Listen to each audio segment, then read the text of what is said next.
Boa noite. Terça-feira, quinta-feira e sexta dessa semana e da outra semana, farei pequenas catequeses sobre os novíssimos.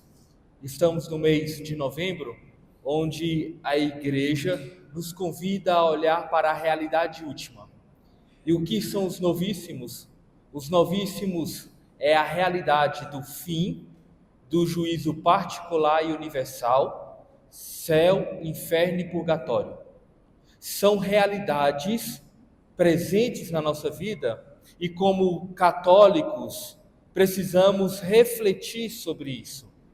Refletir sobre essas realidades na qual somos destinados a participar. Todos nós chegaremos ao fim. Todos nós passaremos para o juízo. E todos nós nos encaminharemos ou para o céu, ou para o inferno, ou para o purgatório. Desta realidade, nenhum de nós irá fugir. É uma realidade presente. Na verdade, é uma realidade que já está marcada na nossa alma. Quando nascemos, Deus já estabeleceu o início do nosso nascimento e o início do nosso nascimento para a eternidade. Logo, não teremos que fugir. Vai dizer São Padre Pio que a nossa vida é como se fosse uma ampulheta. Assim que nascemos, a areia vai descendo. A parte de cima da ampulheta é o amor é Deus que cria. A parte estreita da ampulheta, fininha, é o presente, que só o amor passa. E a parte de baixo da ampulheta é a colheita. Logo, somos criados para o amor. E o que Deus colherá de nós é o amor. Mas não um amor como esse mundo prega, um amor pautado no sentimentalismo, mas um amor pautado na verdade. Um amor pautado naquilo que Deus inscreveu no nosso coração. Por isso, o homem, ele vai sempre tender ao fim. É uma coisa que este mundo não quer encarar. Esse mundo não quer encarar, a tal ponto que existe uma iniciativa para tentar transplantar a consciência para outros lugares. Na verdade, o homem de hoje, ele tenta fugir da morte. Por que ele tenta fugir da morte? Porque é o último obstáculo que ele tem para dizer: Deus não existe. É o último obstáculo, porque ainda assim a morte desafia a razão humana, a morte desafia a ciência, a tal ponto que muitos preferem dizer: depois da morte, acabou tudo. Porque é mais fácil dizer acabou tudo do que realmente depois da morte pensar: talvez eu terei que colher as consequências das minhas ações. Porque o homem de hoje foge das consequências das suas ações. O homem de hoje não pensa no que se dará amanhã, mas pensa no que se dará hoje. Na verdade, vivemos num mundo de saciedade. Hoje eu estou com fome, eu vou comer. Hoje eu estou com vontade de ter aquele objeto, então eu vou ter. Estou com vontade disso, então eu vou fazer. Sem perceber que o nosso verdadeiro desejo precisa ser uma vida de plenitude. Porque esse desejo que você acredita que é por comida, por bebida, por dinheiro, por aplauso, nada mais é do que a centelha que Deus colocou no teu coração para desejar coisas maiores. Mas só desejará coisas maiores se a tua razão estiver inclinada para a verdade. O próprio Senhor fala: conhecereis a verdade te libertará. Por isso, o mês de novembro é o mês onde iremos pensar sobre a verdade da nossa vida, sobre a qual fim a nossa vida está encaminhando. O próprio Santo Agostinho, ao olhar para a sua vida no início das Confissões, ele fala: fizeste de nós para ti, e inquieto está o nosso coração, enquanto não repousa em ti. O próprio Santo Agostinho percebe que a vida dele é uma inquietação constante, e essa inquietação é uma inquietação lícita, porque é nessa inquietação que o homem começa a fazer as perguntas: por que estou aqui? Por que Deus me inclina para esta vida? Por que Deus permite que eu passe por estas coisas? Todas essas perguntas sempre se direcionam para um fim, que é o fim da eternidade. E é isso aqui que precisamos entender, que o fim é essa semente, que ela morre para produzir o verdadeiro fruto. Achamos que é aqui que colheremos o fruto, mas na verdade não é aqui, mas é na eternidade. Por isso, a morte, o juízo, o céu, o inferno, o purgatório não devem ser realidades que enchem o nosso coração de tremor, que enchem o nosso coração de medo, mas são realidades que em si nos acompanham desde o nosso nascimento até o último suspiro. Porque foi para isso que viemos, foi para isso que Deus pensou na nossa existência. Muitas vezes pensamos na nossa existência como um grande tiro, uma grande bala perdida que não sabe, ou às vezes para em qualquer lugar. Na verdade não. Na verdade, a nossa vida é um verdadeiro ato, é um verdadeiro pensar de Deus. Para quê? Para que possamos corresponder ao seu amor, para que possamos realmente tornar a nossa vida uma vida não semelhante, mas a mesma vida daquele que pensou em nós. Porque às vezes, ao pensar a nossa vida, pensamos numa vida simplesmente de semelhança. Mas os padres da igreja, ao olhar para a vida cristã, eles falavam: a vida cristã tem que ser uma vida de deificação, uma vida de tornar-se Deus nos atos cotidianos, tornar-se Deus no pensamento, tornar-se Deus nas atitudes, tornar-se Deus em todos os ambientes.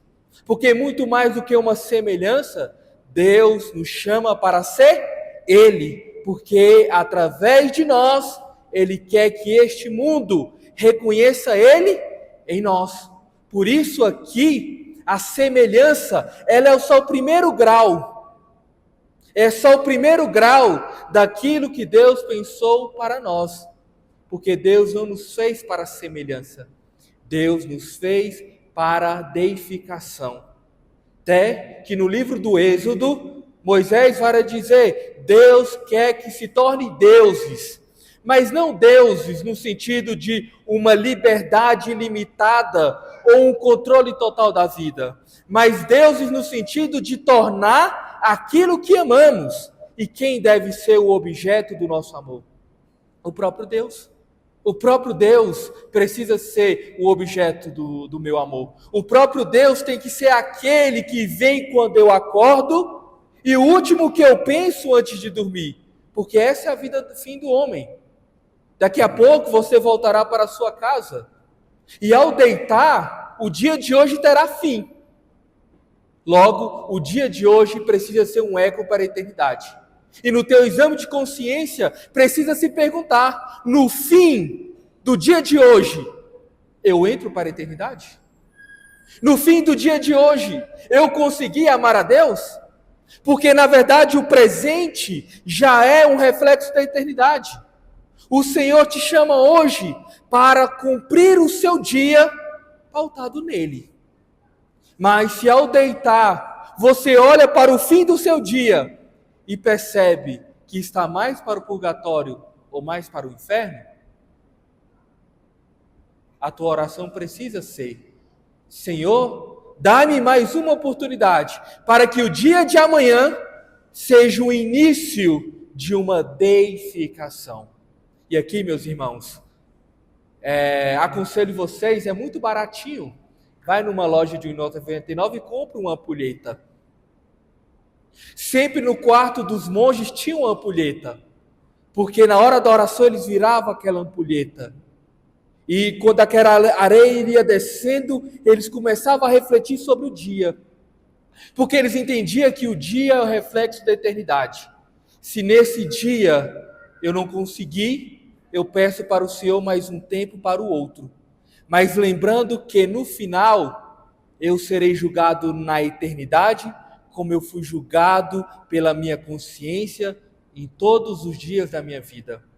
Porque entenda que o fim da sua vida não se dará na sua morte, mas o fim da sua vida se dá todos os dias, quando você não quer a conversão, quando você não quer o amor de Deus. Porque, na verdade, os nossos dias são contados. Alguns vivem 10, alguns vivem 20, outros vivem 30. Mas aqui não é a quantidade, mas é a intensidade de cada dia. Porque o importante não é que eu vou viver 30, 40, 50, porque às vezes queremos viver muito, mas vivemos de qualquer jeito. Se for para viver muito e viver de qualquer jeito, é melhor pedir para Deus que abrevie nossa vida. Porque é melhor morrer cedo e conquistar o céu do que viver muitos anos e ir para o inferno. Por isso, essa catequese dos novíssimos hoje, que é o primeiro ponto, o fim do homem, é sobre isso. Sobre o fim de cada dia da sua vida. Sobre o fim desse dia de hoje, do dia de amanhã, do dia de depois. E às vezes até olhar para a sua idade e perguntar: tenho, no meu caso, 33 anos. Foram 33 anos bons e um exame de consciência verdadeiro. Nada daquele exame de consciência que nós nos colocamos no pedestal e nos olhamos para nós e falamos assim: mas eu rezo, eu vou para a missa. Cuidado, cuidado, que ninguém é bom juízo em causa própria. Por isso precisamos pedir para que o Espírito ilumine a nossa mente. Porque aqueles que acreditam que já estão bons, é aqueles que não vivem tão bom assim. Porque o santo é o penitente que ama. E quem ama Deus, acredita que sempre não está bom, sempre pode doar mais. Por isso, hoje, pense no teu fim. Pense no fim de hoje. E diante do fim de hoje, é um passo para a eternidade? É um passo para o purgatório? Ou é um passo para o inferno? Ah, padre, eu não acredito que Deus vai levar alguém para o inferno. Mas na verdade Deus não leva ninguém para o inferno, meus irmãos. Só o fato de estarmos em pecado mortal, já estamos no inferno. Então não se preocupe, não se preocupe, não se preocupe. Porque ao estar em pecado mortal, por exemplo, se você demora 3 dias para se confessar, são 3 dias no inferno, porque a graça de Deus não vai até você. Porque você está em pecado mortal. Simples. É bíblico, catecismo da Igreja Católica. Não é o padre Rodrigo que está falando, é o catecismo da igreja. Logo, nós achamos, Deus não vai me mandar para o inferno. Não se preocupe, o fato de estar em pecado mortal já está no inferno. Você já vive o inferno aqui. E quando você está em estado de graça, você já está no céu, aqui. Por isso, temos que pensar no nosso fim, já agora, no fim de cada dia. Porque a eternidade é um reflexo daquilo que eu vivo aqui. Sabendo que, depois da morte, só será o quê? Deus olhará para mim e mostrará o filme da minha vida. Logo, o juízo nada mais é do que assistir o próprio filme. E diante desse julgamento, ninguém pode negar. Nem você mesmo poderá negar os bens que fez, o bem que fez e o mal que praticou. Porque você estará vendo o próprio filme da sua vida. O Senhor Jesus nada mais é do que, no dia do nosso juízo, Ele iluminará o nosso coração e mostrará como se um filme. E eu olharei para este filme e não poderei negar nada. Por quê? Porque só será um resultado daquilo que eu tenho buscado constantemente aqui. O Alto da Compadecida é um belo filme, mas aquele julgamento não serve de parâmetro, porque eles já estão mortos. Na verdade, ele é bonito, mas eles já estão mortos. Eles não podem pedir nada. Na verdade, eles só estão colhendo aquilo que eles viveram aqui. Enquanto uma obra artística é um filme muito bom, que vale a pena assistir. Mas enquanto doutrina, ali não está nada certo. Por quê? Porque o arrependimento é antes da morte e não depois da morte.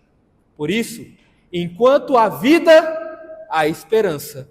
Depois da morte, cessa a fé, cessa a esperança. Só restará o quê?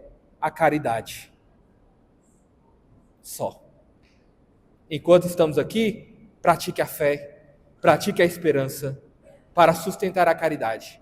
Porque quando o fogo do amor de Deus vier, a fé vai cessar, a esperança também, e Ele olhará para nós e irá querer ver o quê? O quanto nós amamos. Por isso aquela passagem é muito cara para mim. Ele olhará para cada um de nós e olhará e tentará reconhecer algo dele. Se ele não reconhecer, ele fará: não vos reconheço. Afastai de mim, vós que praticais a iniquidade. Então, tudo passa, exceto o amor que se torna eterno. Precisamos nos tornar aquilo que amamos. Nos tornar Deus. Glória ao Pai, ao Filho e ao Espírito Santo.